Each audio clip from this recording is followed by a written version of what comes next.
Well, I don't want to be accused of being thorough or systematic. I wrote down a couple of ideas to try and follow here. And some of this, all of this stuff I'm going to show you already know about, but I want you to try and regard it in a different way, because this is something I try to make myself do when I sit down and write. And the guitar playing gets a little better when I try to do it. So after I stopped playing in bands, I decided that I liked the nylon string guitar, and I like it for a lot of reasons. One of the big ones is when you play melody and bass, you can hear two different things going on. I don't get quite that as much of a effect on the steel string guitar in here, but I like it a lot. Anyway, what I looked for in the guitar is what I'm going to call chromatic access. Piano players can play notes, and like I say, I know you know all this stuff, but I have to think about it every day. And the things that are the hardest for us to do are the easiest for them to do. Playing notes that are a half step apart or a whole step apart are hard for us and easy for them. So unless you've got fingers as long as somebody like Allan Holdsworth or some of those guys, you can't do all these long Martian stretches. They're bad for your hands. And I surely can't. I have little fingers. So I found that I could get a lot of these sounds by using the open strings to make the chromatic voicings would be a few notes apart. So what I'm going to do is we're going to talk about things that you already know about, but I'll just go over this and see what you think. There are two things that I want to talk about to begin with. One is the chromatic access, and the first way that to me that you get to it is you play bits and pieces of chords that you already know and put them in different places. And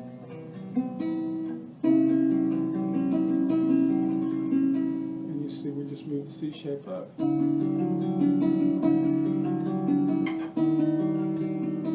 Now, so far, I like every one of these chords.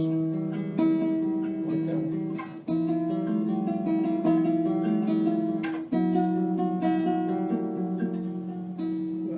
That one's a little more flat five-y thing. But what I'm saying is there's a ton of good chord shapes and forms by just moving the inversions of the chords. The F shape, you can move it up and down the neck, and I do this every day.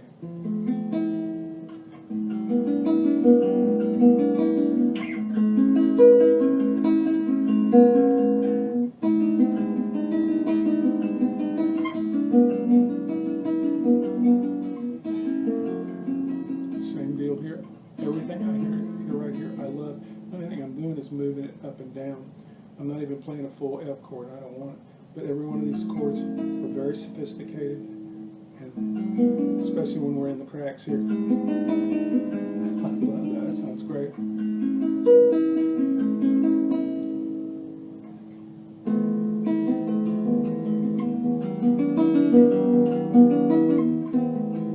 needless to say, the only thing I've done different is use a different pedal tone instead of the A to begin with. Now we're on the A.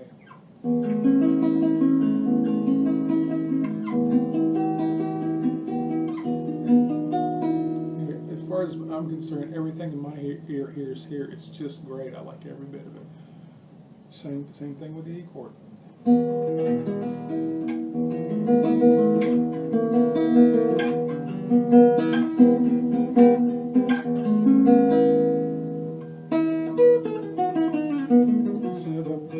the thing is, don't jump over this stuff. When I write, I try to do stuff like this. I don't like my hands hurting, and I don't like going crazy. And you can tell readily, but through all those shapes, that we're getting sophisticated chord intervals or note intervals that we couldn't if we just stuck to the natural chords. The other thing that fascinates me about what I'll call having chromatic access are the intervals, what I'm going to call pure ninths, as opposed to dance band theory where they say you have to have a bunch of notes other than the ninth in it or any ninth chord. Well, screw that. We don't do that. We'll call this an added ninth. So the first one I stumbled onto was this ninth.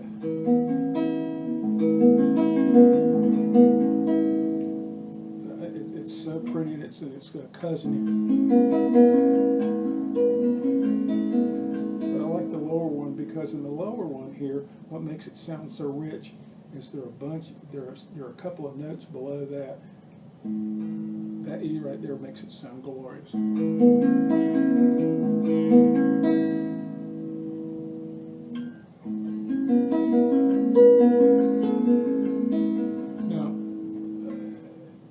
the other ninth chord, or added ninth chord, I guess I should call it, is this form right here.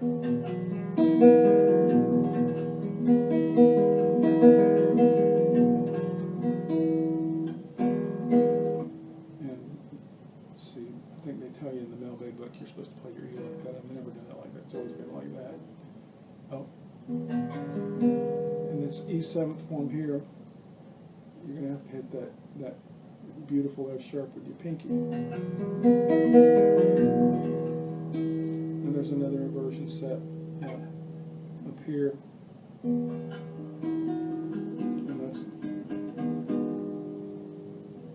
But I love those ninth chords. They go to a place I can't think of any other chords go, and they sound much better when you don't have on the lower part of the chord the thirds under happen. Oops, that's a Joni Mitchell chord.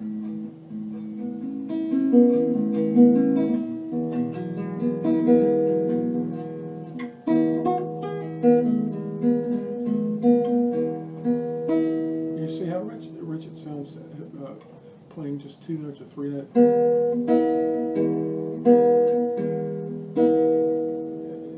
And it can't be overstated how important a correct couple of notes in an interval are usually strong enough to carry the day, which is good, because if you want to play solo guitar where you play melody, it needs to work like that.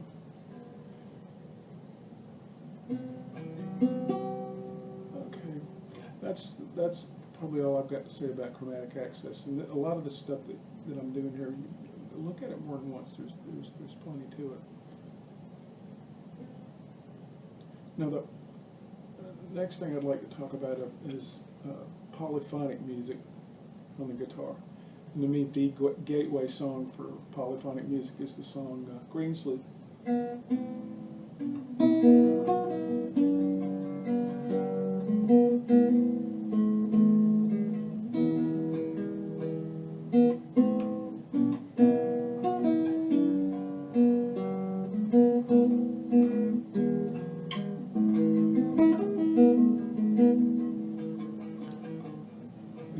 I can't overstate how important I think that one. What this song is built up are harmonized intervals, and they're gorgeous.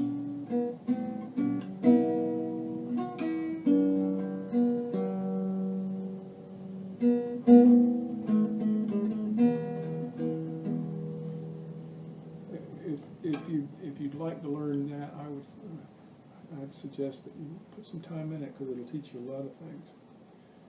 The other weird thing about that is you can see that what's different about this versus just the chord shapes we talked about a moment ago is we're moving bass notes through it. Now, this is a weird business that I got into. I call it TV guitar, where I sit and I practice these shifts watching TV or something, because they're so boring to get under your fingers to begin with. So the game I've started, because I want to be able to play my own accompaniment as a soloist, is making up a little motif, and your fingers and your brain are going to have to teach you how to do this. I can't tell you how to do this. I don't know how I do this, but to me it's how to make the jump. So playing something, you can see.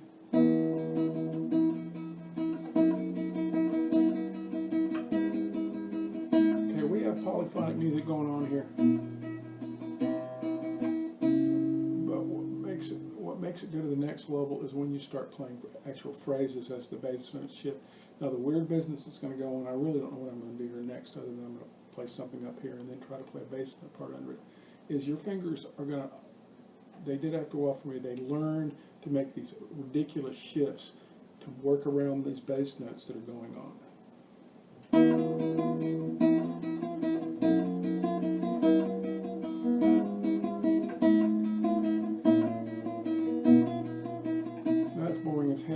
we can do fancier things, but the essence of this is you're learning to shift your fingers around as you move the bass notes through it.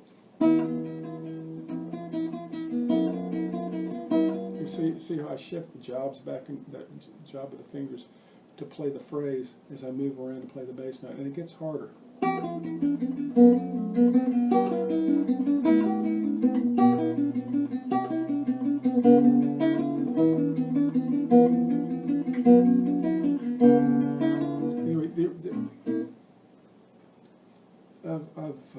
That's one of the games that I play.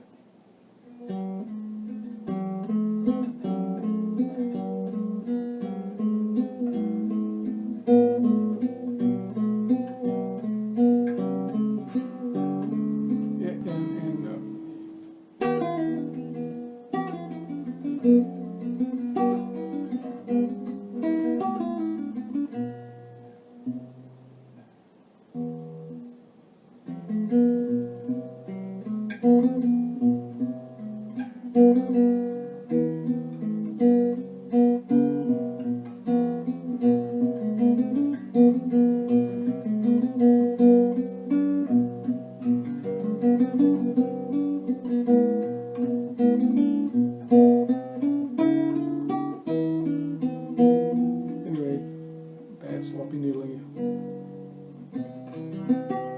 But anyway, to me, the game is, I don't try and play bass parts very often. I've got set pieces that I do it in, and of course I didn't show up thinking about any of them.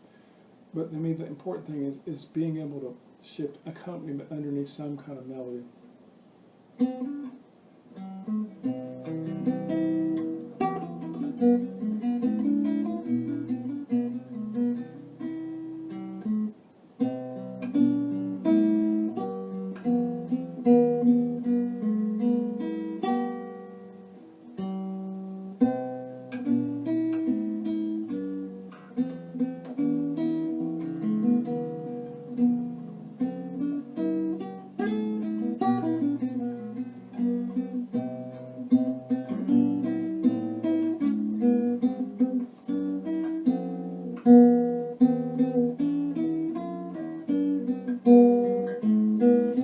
If I think about that, I can't do it, but you can see that's a bitch to move stuff around, but after a while your fingers do it for you.